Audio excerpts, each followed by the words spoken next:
And then that's when those things, ugh, came. They knew. He was like that. I know they knew. They were like, we didn't make too much noise, and the guy was like watching the whole time, and I'm like, at first I thought he was gonna shoot one of them, but he was just watching. But he shoots him, the one that did come, and then they managed to get to safety. And she was like, "Oh my God, it's you!" And of course they showed you. Like I told my brother, I feel like they should have showed that scene. Like they show the whole scene of how they got to where they were. How all this happened, how it all started. And I said, I feel like they should have showed that in the first movie. But my brother was like, no, because then that kind of would have taken away from the second movie, and it could have, it made it more interesting for you to just be like, ooh, like, how did they get here? Like, all of a sudden. I was just a bit disturbed with having to see the father again after we all knew that he died in the series. So, I think that's what bothered me the most. But seeing that did clear everything up, of course. And I appreciate it. They added that in there. And seeing how, so some people were saying that it was aliens. And I don't know if they mentioned that in the first movie and I just missed it. Could have just missed it. And but in that scene you could see the spaceship, I guess that's what it was, falling from the sky, and I was like, oh, so I guess it is aliens. And they were like, you know what, and this is what I have to say, and I'm not trying to be goofy. Well, I can't help but be goofy because that's just how I am. But when they all collectively looked up in the sky and they saw it and they were like, yeah, playtime's over, the game is canceled, pack everything up, we're going. And I was like, kudos to y'all, because there are people on this earth, I know for a fact, that would have looked at that and be like, that's pretty cool, all right, now throw the ball. Like, I know for a fact. Okay, so I was happy that they were like, yeah, I don't know what's going up there, but we need to be at the house. Okay, they're getting in the car. The mom was like, you take the girl, I'll take the boys, meet me back at the house, whatever. They get in the car with the friend, and then that's when all hell broke loose. People were running, screaming, stuff was blowing up. They're like, what in the heck is going on?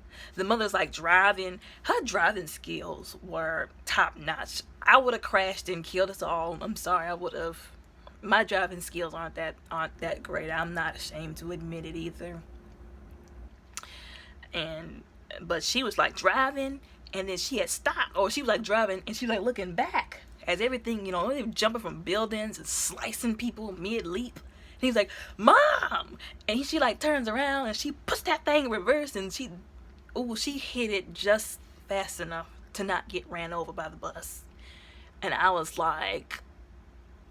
happy that she didn't get ran over by the bus. And I also admired, like I said, them driving skills at the same time.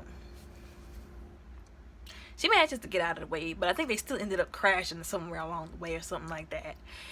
And meanwhile, the dad is with the friend, and so I guess they ended up getting split up, and then they ran into that building, and they don't know what's going on. They don't know yet that you gotta be quiet, like quiet, because these things have advanced hearing out of this world. Like I said in the previous video about A Quiet Place, they could hear your thoughts if you thinking too loud. And then doggone it, the kids over there talk about, Mom, where are you? And they're like, shh.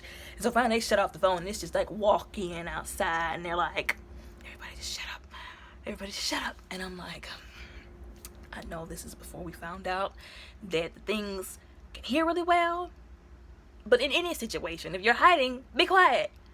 And then her phone goes off, killing everybody. She killed everybody. She might as well have jumped up and been like, hey, we're over here. Phone went off. Everybody, of course, except for like the dad and the sister, manages to make it out alive while it's like slicing people left and right. I just couldn't get over how this thing was running and jumping and slicing people with no sight, just from auditory alone. But anyways, the cop, I felt so bad for the cop. He had the shotgun, he cocked it. Maybe his aim was bad.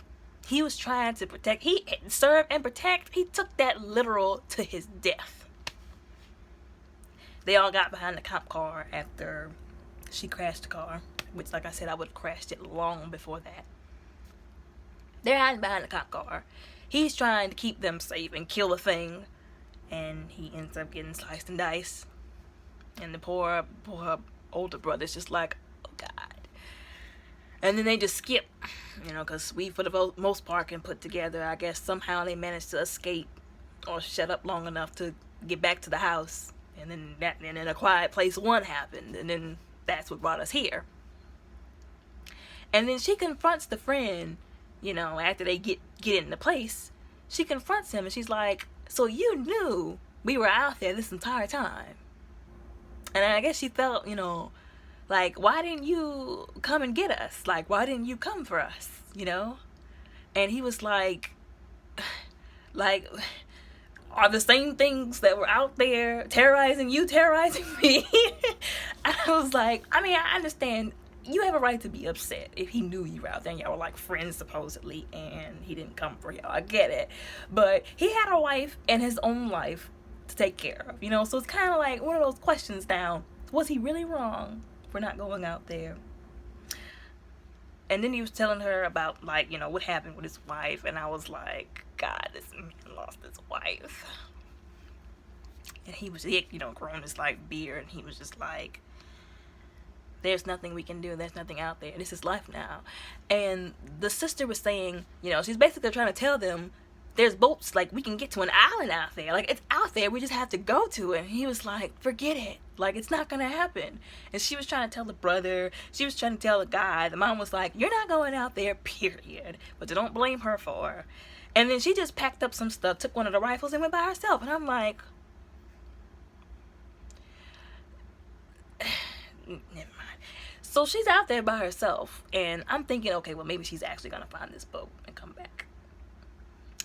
Everybody should have known, including her, she did not make it to the boat by herself.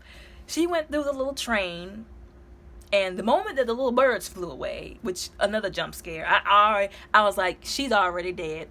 Them things is out there listening, and they're coming for her. And then whenever she fell backwards because of that dead corpse, I was like, she's dead for real now. And that thing came, and it was coming through the bus, and then she turned on the thing, and she's like, and trying to cock the gun, and it got jammed. I was like, God. And then the guy came and shot it, and I'm like, now you owe him your life now. Congratulations. And then they found the boat. And then when they found the boat, they also found trouble. Because I figured, in this kind of, post-apocalyptic, I always say that word wrong. You get what I'm trying to say. In that kind of society, there's always people that make the apocalypse worse. And those people were these men. And I was so afraid of what they were going to do to her. I really was. And they wrapped a whole rope around his neck, a whole noose. And he was like, please don't take her. And he was trying to tell them not to take her while not making noise. And then he remembers that before all this was happening. And that one thing that he knew to dive, he looked at her and was like, and I'm like, now I'm pretty sure even without knowing sign language, most people can figure out what that is, but maybe those men didn't. But he was like, and she was like, and she pushed her way off of him and she dove in there, and I was like, she done it. And then something happened. Well, they started shooting and making all kinds of noise and brought them things. He grabbed the one guy that was responsible and got him on the pole and wrapped him up, took a knife and stabbed him, made him scream, which was actually quite smart. And then he dunked himself in that water. But he was also drowning himself because he still had the noose on his neck. While the thing was slicing and dicing the other guy and jumping from boat to boat, slicing people up. And then he's trying to get the noose off his neck and breathe at the same time. And she just casually comes along and just grabs him and pulls him in. And then they make it to the little island. And then the mom finds out that she's gone.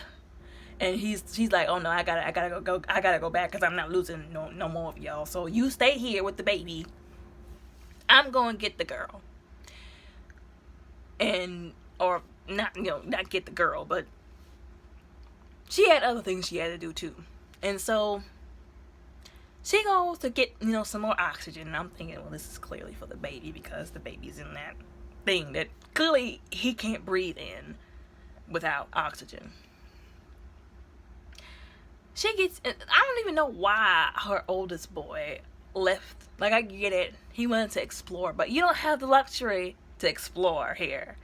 And he's walking all through, and he didn't see the corpse, and then he even freaked out and fell all over the place, and he's trying to hurry up and crawl down.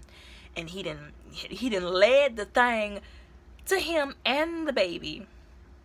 Then accidentally locked himself in the little vault thing, which of course would keep him safe from the thing. But he only had limited air. And she gets back after he's almost dead and then almost used up all the air between him and the baby. And she's like, oh my God. And like just trying to figure out what to do, using all these resources and stuff like that. Managed to get it away and get down there with him. And then she's thinking, okay, maybe we can get out of here. And I feel like we knew deep down inside that thing was not gone. And as we knew it, it was not gone. And she goes back up there, and he's just like creeping through the water. And then her son is just like, ah! And then they end up having to run back and get in a little thing, and it's like scratching its way in there. Meanwhile, the girl and the guy, they then made it back to the other island. They're like, wow, life is normal here. And then I forget what this actor's name is, but he's a pretty famous African actor, but I forgot what his name is. He's telling them, well, apparently they can't swim, and we found out about that. We all behind up over here. We've been living here, and it's safe. And then, of course, lo and behold, one of them somehow hitched a ride on one of the boats. And I'm like, these people just can't catch a break, I guess. And he's getting up trying to run and trying to do something. There was no not making noise to warn them.